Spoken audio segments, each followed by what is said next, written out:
wealth lost to active stock picking is $1.6 million over that period of time on a $100,000 investment. We can illustrate it a little differently, and we include all mutual funds. Now we're looking at all 27,000 mutual funds that are available. We're looking at international funds, including bond funds. We're including U.S. equity funds, all of them. And when you put all of the live and dead funds, all 46,000 that have been active or in circulation during that period of time, from 73 to 2010, 100,000 would have grown to 1.2 million. You compare that to our most conservative fund. By our, the group that we invest with, our most conservative fund would have grown to 3.0 million during that period of time. Our most aggressive fund, all stocks essentially, would have been a little bit rocky during those years, as you can see, but would have grown to just under 11 million during that period of time. Now you would never expect the average of all mutual funds to compete or be able to compete with our most aggressive fund, for example, right? Because all mutual funds include bonds. They include short-term bonds, long-term bonds, international funds, and some specific accounts. But neither would you expect the average of all mutual funds to perform worse than the most conservative fund in a family of fund mix, because the average of all includes a lot of pure equity funds in them. So you would expect that that bottom line should be above the brown one, or maybe even above the purple one. But again, active stock picking underperforms the market in pretty major ways when you put all the information back in. And again, the way you see this practically is it shows up on your 401k or your mutual fund statement when at the end of a year you're being asked to switch over and say, hey, are you okay? This is what will happen by default if you do nothing. Are you okay with this changeover, or would you like to choose a different fund? That's the killing of one fund for one reason or another and moving to another. And when I first had this information, I thought, gosh, you know, I don't want to be a part of the dead funds. I don't want to be a part of the worst ones.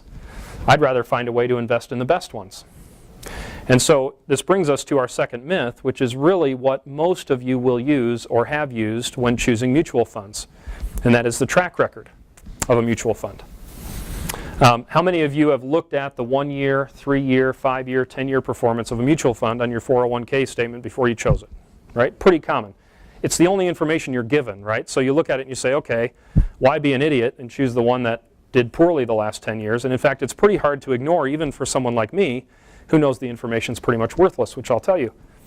But if you look at track record investing in theory is the use of performance history to determine the best investments for the future, right? I want to find out who did the best.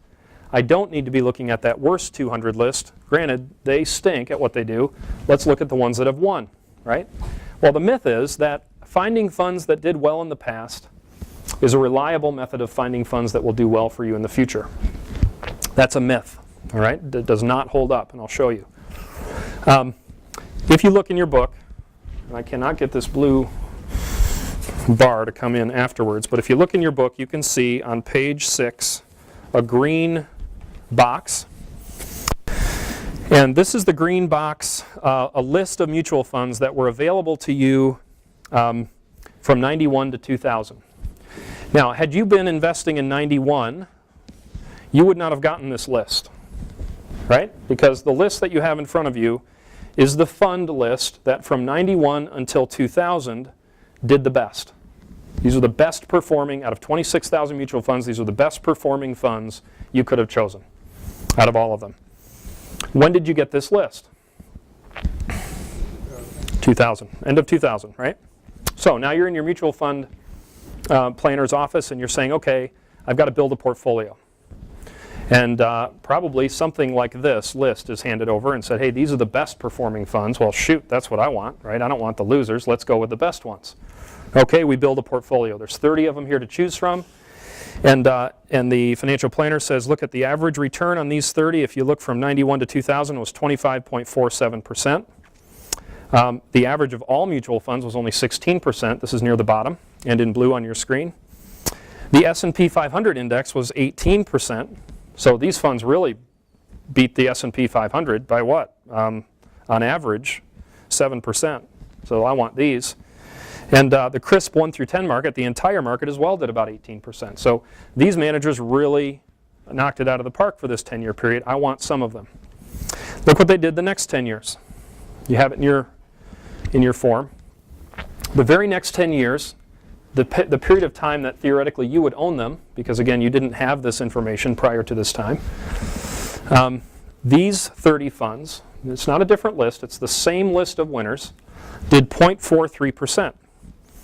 The average of all funds did 2.8, and the S&P 500, the index fund that costs you very little to own, did over 3. Now, which fund do you think is more expensive to own? The actively managed fund, where there are managers who are picking stocks, or the index fund?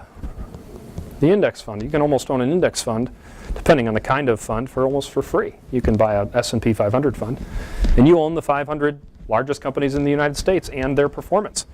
And you would have gotten 3.63% during that, annually, during that 10-year period of time. Admittedly, that was a pretty rough 10-year period, correct? I mean, a lot of you probably would have liked to have seen 3.6% during that 10-year period per year. Many of you who were investing in actively traded mutual funds didn't even achieve that. But the top 30 funds that figured something out in the previous 10 years did very poorly in the following 10 years. And these are the ones that you were given to choose from. Let's look at the next section. This one will be on page 7. This one's a little bit more deceptive. You look at that first list from 2001 to 2005. This would be a 5-year track record, and it's by and large a different list.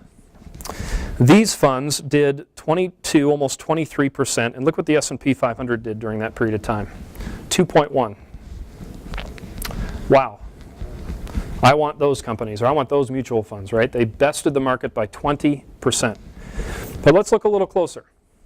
What did the crisp 9 through 10 market do during that same period of time?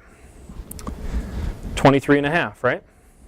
Now look at what is common about the list of names of mutual funds along the list. What is the most common idea, word?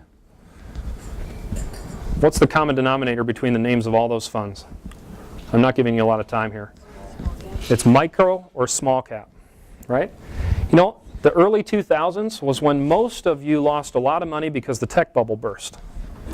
Had you been diversified into small company funds, you wouldn't have lost anything until 2002, and very little at that. Our mutual fund from 2000 until 2003 went down 7% and was back again halfway through 2003. And the reason for it is because we owned large company funds, the S&P 500 for a portion, and small company funds. So while the large company funds were going up, the small companies weren't doing as well. When the small companies had a really good run in the early 2000s, that was the period where the techs did poorly.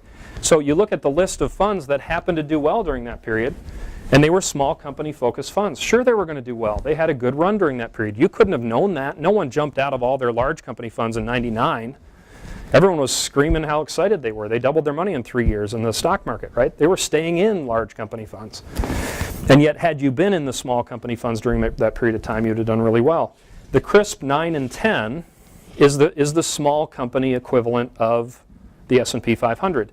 And the crisp 9 and 10 beat the active managers by 1% for 22%.